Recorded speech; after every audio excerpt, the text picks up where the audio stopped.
in the last class, we looked at the terms that we are going to be using in electrolysis. That's when we introduced electrolysis. We said that electrolysis is the decomposition of chemical compound in solution or in molten state by passage of direct current through it. Okay, but there is something we want us to look at before we dive in. You want to look at the arrangement of metallic elements in order of their standard electrode potential. The arrangement of metallic elements in order of their standard electrode potential in hydrogen scale is known as electrochemical series. In this series, the metallic element with higher electrode potential comes first. So as you go down the series, the electrode potential decreases. The exception is calcium, which has higher electrode potential than sodium, but comes under sodium in the series.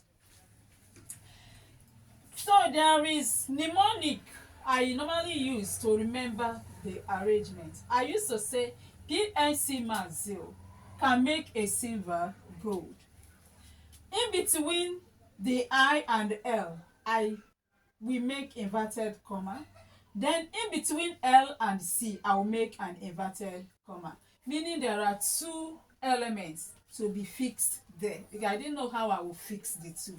So I just had it in my mind that in between them, there should be an inverted comma, and that will always remind me about where to fix the two elements. The P is the potassium, the N is the sodium, C is the calcium, M is the magnesium, A is aluminium, Z is the zinc, I is the iron. Then in between the I and the L is tin. That is the tin. Then we have the L is the lead. Then we have in between the lead and the carbon, we have inverted comma, which is the position of a hydrogen. Then we have can is copper, make is mercury, A doesn't have any representative, silver is silver, gold is gold. I hope it's understandable.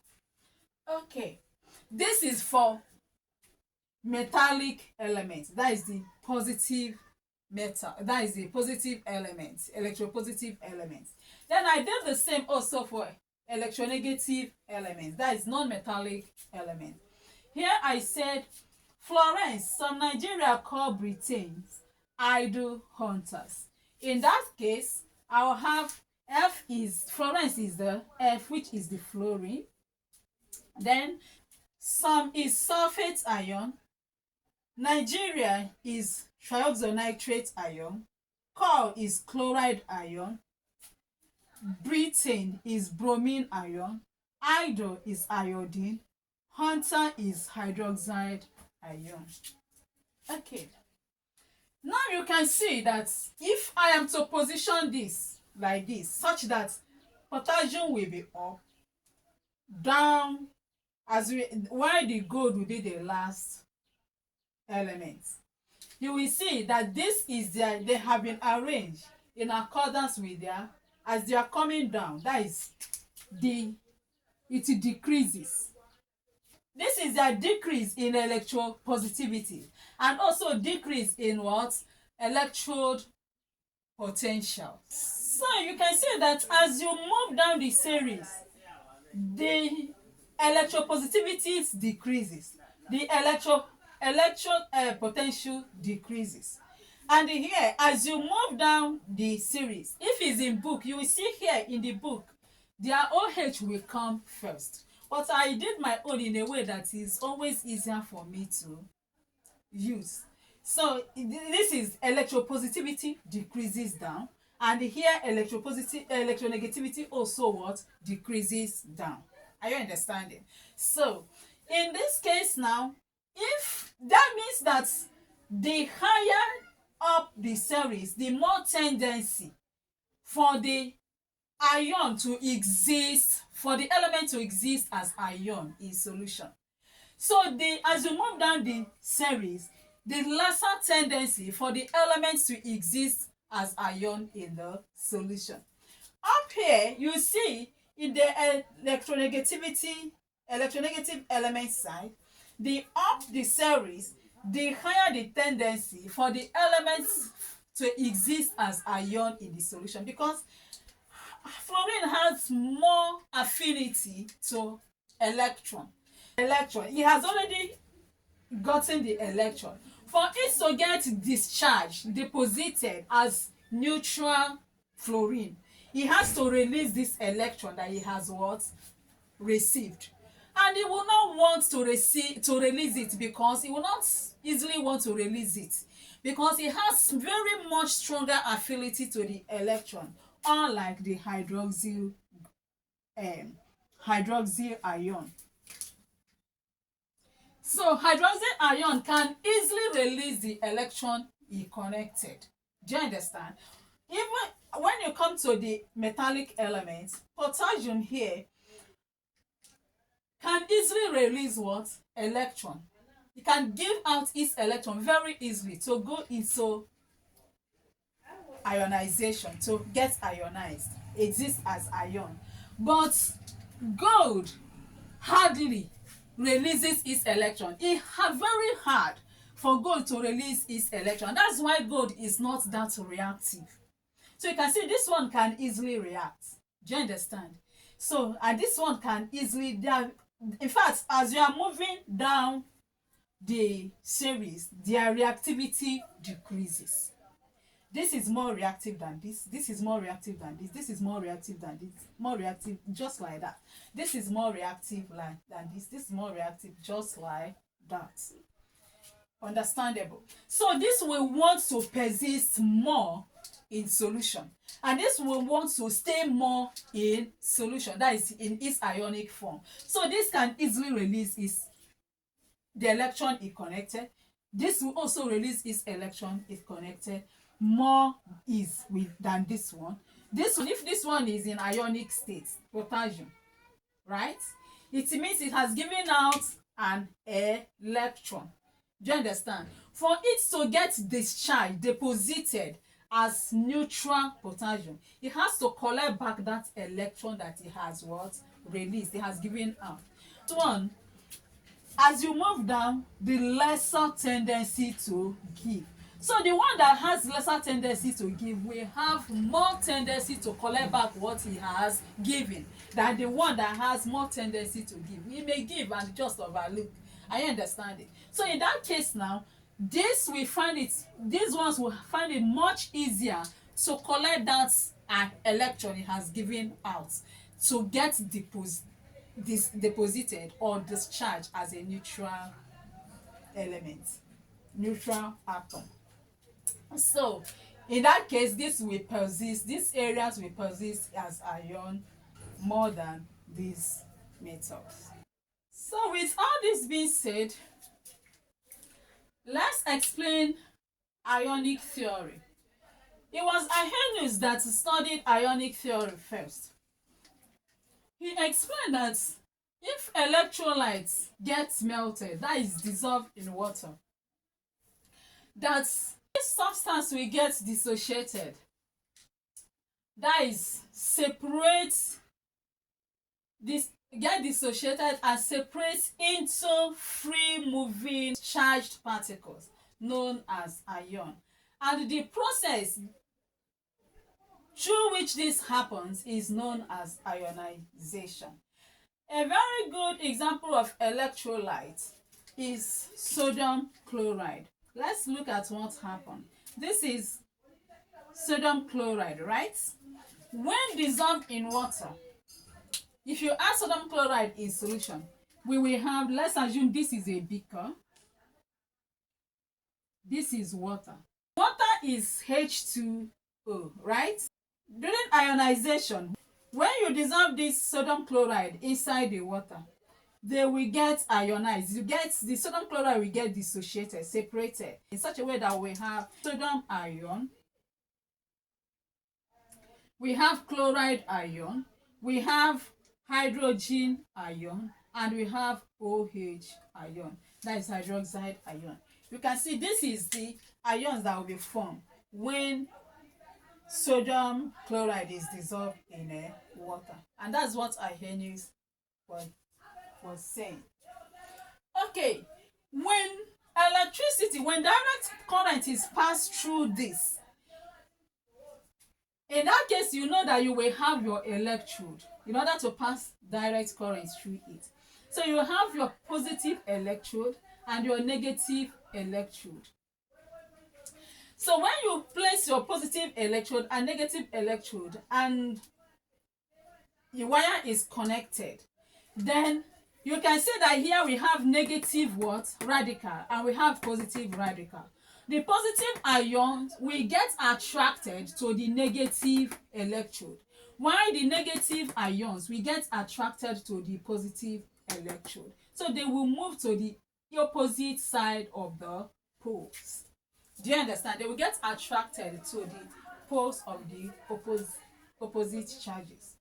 Remember that in our last lesson we established that anode, which is the positive electrode, while cathode is the negative electrode. That means the anode will be attracted by the negative ions, while the cathode will be attracted by the positive ions. In that case, we have something like this. So you can say that in this case now we can say that here more of the positive ion were closer, has clinged towards the negative electrode. Here is the cathode, here is the anode. While more of the negative ions has come closer to the positive electrode, which is the anode, such that they will get discharged. In this case now, the positive ions, when it comes to the negative electrode, what will happen? The negativity here means that it has more electrons. Do you understand? It received electrons for it to be the negative forms. There are more electrons there. And this positivity that is carried by this ion shows that the ion gave out electrons. So when this ion comes to the electrode, they will now receive the electron. Do you understand? When they receive electron, now they will replace that electron they have given out already, and they will return and get deposited there as neutral atom. Because what made them to exist in ionic form is because they gave out electron. So when they receive that electron that they gave out, they will return back to their neutral atomic state and get discharged. Now, the same thing happens here. Here means that electron has been given out, and all these electrons here, all these negative ions here, means that they have collected electron in order to exist as negative ion. So when they come here, they will deposit that electrons that they connected to the vacant. This is now like electron deficient because he has electron, he gave out electrons, so he's electron deficient. So when these elements that have collected electrons and become negative ions, when they come here, now they will deposit that electron that they connected to fill in that electron deficient gap. And when they deposit that electron they have connected, they will return to their neutral, their normal atomic states. So they will return and get discharged, deposited as what? Neutral atom. Okay? But when they have gathered like this, there are factors that will determine which one is to be discharged, which one will get discharged first, because here they are struggling. This one is saying, no, I am the one to get discharged. Do you understand? I'm the one to what? Pick the electron. This one is saying, no, I am the one to take the electron. I'm the one to discharge. This one is saying, I'm the one to discharge. So that's, as they are struggling, there are rules that will now determine which one will discharge first. Let's look at those factors. The factor that determines the preferential discharge, which one to discharge first, is one, their position in the position of the ion in electrochemical series. Sorry, I forgot.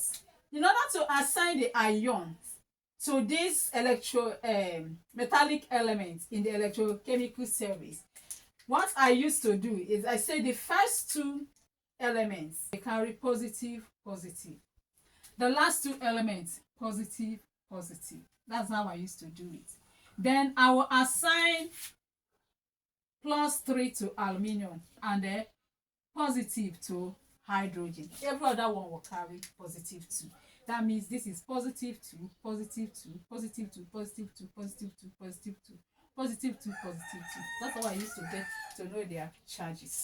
Okay, the first two, positive, positive. Last two, positive, positive. Then aluminium 3, hydrogen 1. Every other one, +2. Okay, so what we are trying to explain is the factors that determines the preferential discharge of the ions. The first factor is their position in the electrochemical series. You can see the ion higher in the electrochemical series, we have the more tendency to exist as ion in the solution. So the one below in electrochemical series, since it hardly give out. So when it gives out, you will even be looking at, have you not finished with my property? Let me collect it. Are you getting it? Give me back what I have given to you. So it has more tendency to collect what it has given you back. Okay, so in that case, it has more tendency to discharge. It will easily discharge than the one higher in the series. So it means as you go down the series, the more easier it is for the ion to discharge. In that case now, it means that copper will get easily discharged than what? Zinc. So the second point is their concentration. The higher the concentration of the ion in the solution, the more possibility that it will be the one to discharge. Because you know, if the concentration of sodium is much higher here than maybe hydrogen ion, maybe you will see about 20 sodium and about 2 hydrogen ion. The sodium will what? Maybe they will push even the hydrogen behind because they have more populations. So before even hydrogen will discharge, it will discharge. Are you understanding? I'm not saying that sodium is the first to discharge. I'm just saying that the one with higher population, what you use in chemistry is concentration. I'm just using this for illustration. So the one with higher concentration will have more possibility to get discharged if other factors remain constant. Because in terms of concentration, there is also certain things we use to consider. If in terms of concentration, the position, let's assume now the sodium is more concentrated than hydrogen. So it means that the population of sodium will be much there, and it will push back the hydrogen ion and may easily get discharged. But in that case, there are also things to consider in terms of the position there. You can see that the gap between sodium and hydrogen is very wide. They are very far from each other. So the concentration has effect if the two competing ions are closer to each other. That is only where the concentration will have more effect. But if there are about 3 other ions in between them, so the concentration has no effect. It has no tendency. It becomes ineffective. So in this case now, you can see that there is not only 2 ions being between sodium and what? Hydrogen. We have up to 1, 2, 3, 4, 5, 6, 7. So there is no way There is nothing that will make sodium to get discharged when hydrogen is there, unless the third factor comes in, because the gap is too much. Had it been sodium is here and there is only just two ions between them, because sodium is higher in concentration, it will get discharged before hydrogen. But before this gap, there is no way, unless the third factor comes in. And the third factor is the nature of an electrode. In this case, the kind of electrode you use during the electrolysis can also go to great extent to determine which of the ion will get discharged first. For instance, we know that sodium has very strong affinity with mercury to form sodium amalgam. So in that case now, if mercury is the electrode you use, whether sodium is up in the series or down in the series, wherever solution it is, you will be the one to get discharged, because it will not even struggle. It's his most friend, in fact his best friend, that is even being used as electrode. So as in, it's just like who know who. This is her intimate that is there, and you think he will give you preference to her best friend. It will not work out now. So wherever sodium is in the series, if it's mercury electrode that is used, sodium will be the one to get discharged. I hope you are seeing how it's working. In this case, there's something I forgot. We have what is called an inert electrode. Inert electrode are electrode that does not take part, it does not react. Do you understand? It does not react during the process. So inert means unreactive. So most of the times what we are using, the electrode has to be inert so that it will not react with the ions or whatever in the solution. Platinum electrode is attacked when chlorine is liberated. It's attacked by chlorine. So platinum electrode shouldn't be used when in a situation where chlorine will be discharged, will be liberated, because chlorine will attack it. In the same way, carbon is being attacked by oxygen. Carbon or graphite, that is, carbon is graphite now, should not be used where oxygen will be liberated, because it will attack the carbon. Remember, oxygen bonds with carbon to form carbon dioxide. So if eventually you use graphite and oxygen is the one that got discharged, get liberated, oxygen will attack the carbon. So in this case, all these things are what we consider. So let's also insert another example. Let's assume that we're talking about electrolysis of copper 2 tetraoxosulfate 6 ion when the two electrodes are copper electrode. It means that in the solution we will have copper ion, sulfate ion, hydrogen ion, and what? Hydroxide ion. No matter whatever, all those ions will be there. Copper will be the one to get discharged in both what? Electrode, because this solution is the solution used there, the electrolyte is copper sulfate. So when it comes to the cathode, it will not struggle. They will not struggle. There is no way copper and copper hydroxide and sulfate will be struggling in which one to. The copper ion will get discharged. When it comes to the anode, the copper ion is still the one to get discharged. Are you getting it? With this, you can see how these three factors determines the preferential discharge of the ion. So what are the three factors you mentioned? We mentioned the position of the ion in the electrochemical series. We mentioned the concentration of the ion and the nature of the electrode. Now let's pick one example to illustrate what we have said. Let's look at the electrolysis of brine. Brine is concentrated sodium hydroxide, solution of concentrated sodium hydroxide. Let's consider that. When the sodium chloride gets melted, dissolved, we will have this. This is the ion. What we see in the electrolyte, the ion that is moving, free moving ion in the electrolyte. So the cathode, we are considering graphite cathodes. So both of them are graphite. Both of the cathodes are graphite. This is the negative cathode, the negative electrode, which is the cathode.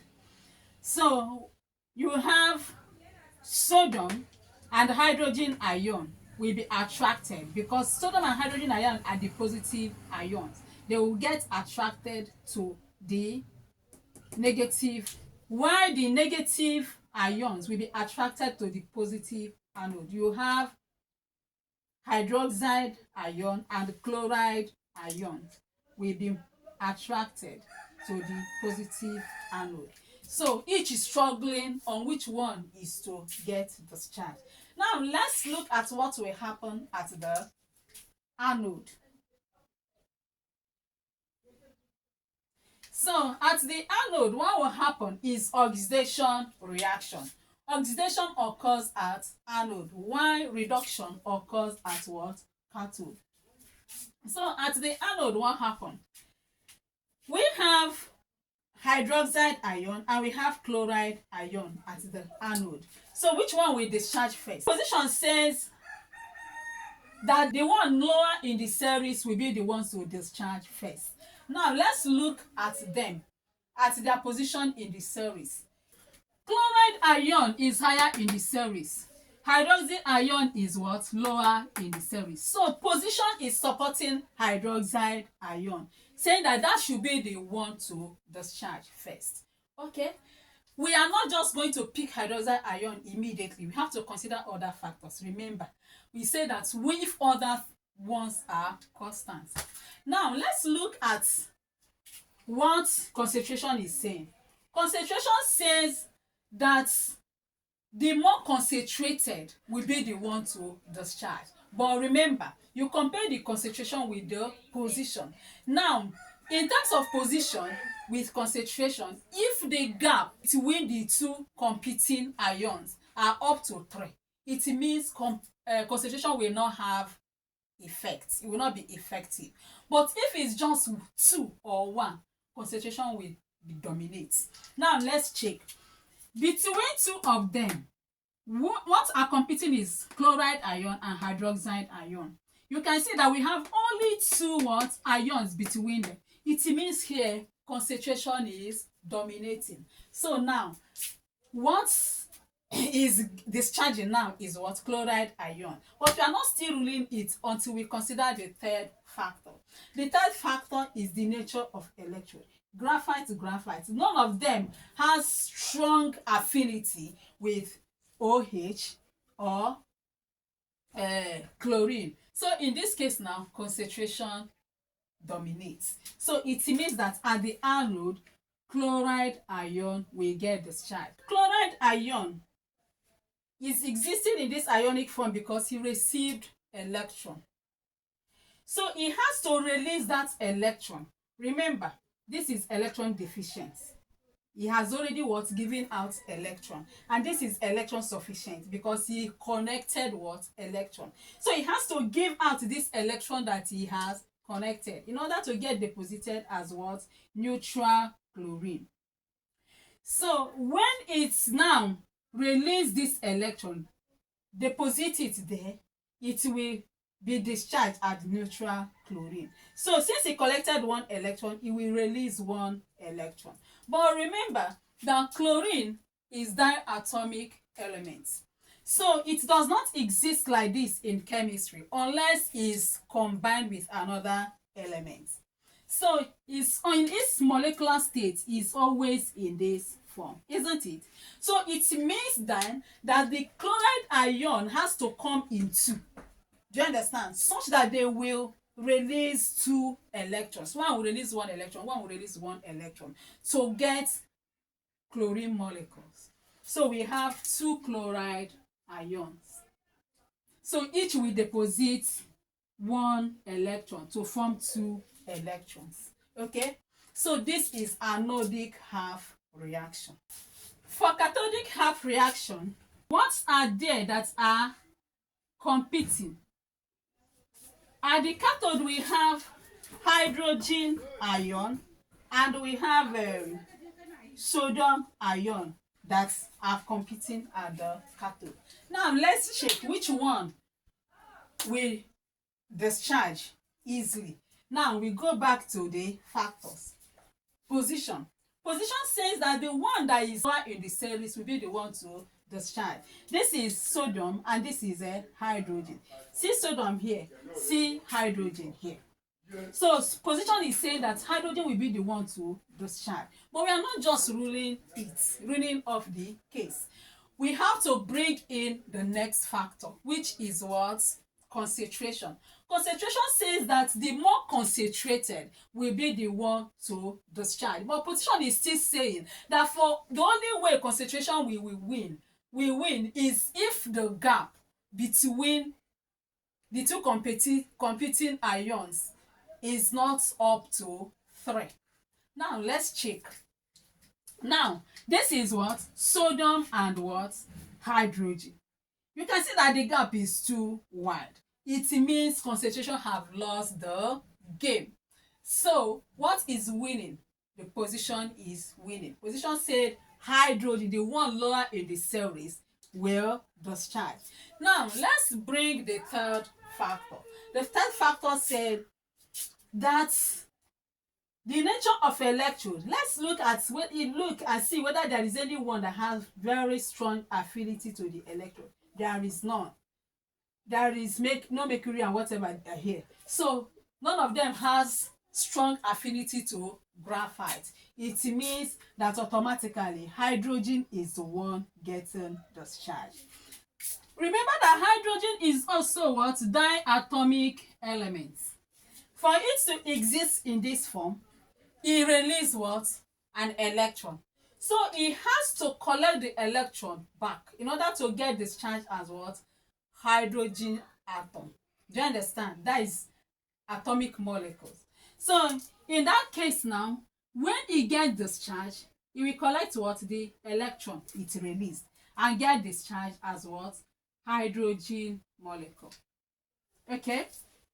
So in this case now, let's consider, because hydrogen, there are 2 atoms of hydrogen in hydrogen molecule, but we only considered 1 hydrogen ion. That is to say, for us to have 2 molecules, a molecule of hydrogen, 2 hydrogen ion has to come, so that one will take 1 electron, one will take 1 electron. So we have 2 hydrogen ions to take 2 electrons and get discharged as what? Hydrogen molecule. I hope this is getting interested, right? Now this is the cathodic half reaction. Okay? Overall reaction, I mean to say. Overall reaction is the cathodic half reaction plus anodic half reaction. Now the cathodic half reaction is what? 2 hydrogen ion plus 2 electrons, right? Then the anodic half reaction, I have at this side, I will take the right hand side, we go with the right hand side, the left hand side will go with the left hand side. You can see the cathodic half reaction, the right hand side, okay, the left hand side is 2 hydrogen ion plus 2 electrons. I kept it there. Do you understand? Then I come to the anodic half reaction, the left hand side also. What I have there is 2 chloride ion. I have finished with the what? Left hand side. Now I'm going to the right hand side. Then I'll start with what? The cathodic half reaction. What I have at the side of the cathodic half reaction is what? Hydrogen molecules, and I wrote it down. Then I go to the right hand side of the anodic half reaction. I have what? Chlorine molecules plus 2 electrons, and that is it. Now what I have to do is to check which of these appears the same at the right as it is in the left. You understand? I have two electrons. Though since I have electrons here, two electrons, they are positive, positive, so they will cancel each other. Are you getting it? So I'll ask myself again. Here I have ion, here it is molecule.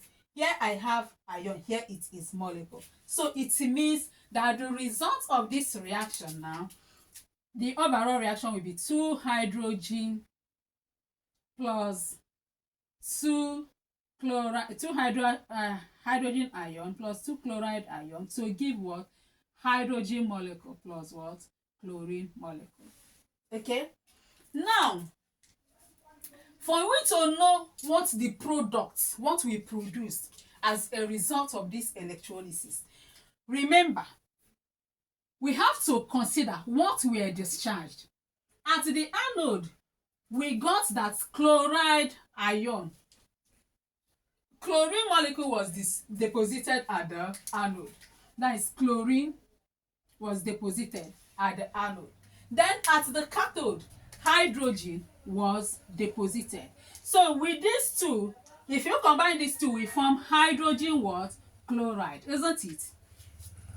That means that in that solution, remember, let me bring back the electrolytes. Remember, in the electrolytes, we were having this. We are having hydrogen ion, sodium ion, hydroxide ion, and the chloride ion. Right? So let me tell you how easy it is to know your products. You can see here, at the anode, chloride ion was going out. Are you getting it? Then at the cathode, hydrogen ion was going out. So if hydrogen ion is going out and chloride ion is going out, what do you think is remaining? Sodium and what? Hydroxide. So it means that at the end we have basic what? Solution. The solution will become base because sodium hydroxide is base. Are you understanding? So the product of this electrolysis, the product of electrolysis of a brine is what? Sodium hydroxide. Do you understand? Sodium hydroxide. Because what was actually going out is what? Acid. Do you understand? You remove the acidic component is going out, making the solution to become more basic. This is a neutral solution, isn't it? But you are thinking the neutral solution, the solution was neutralized. Acid came to neutralize the base. They form neutral solution. But when you take away the acid, what will happen will become the base. I hope this is easy. In order to avoid this lesson from being too long, I have to stop here. We will pick another one, insert another example in the next class. Okay? Thank you for listening. Lay your hands on this.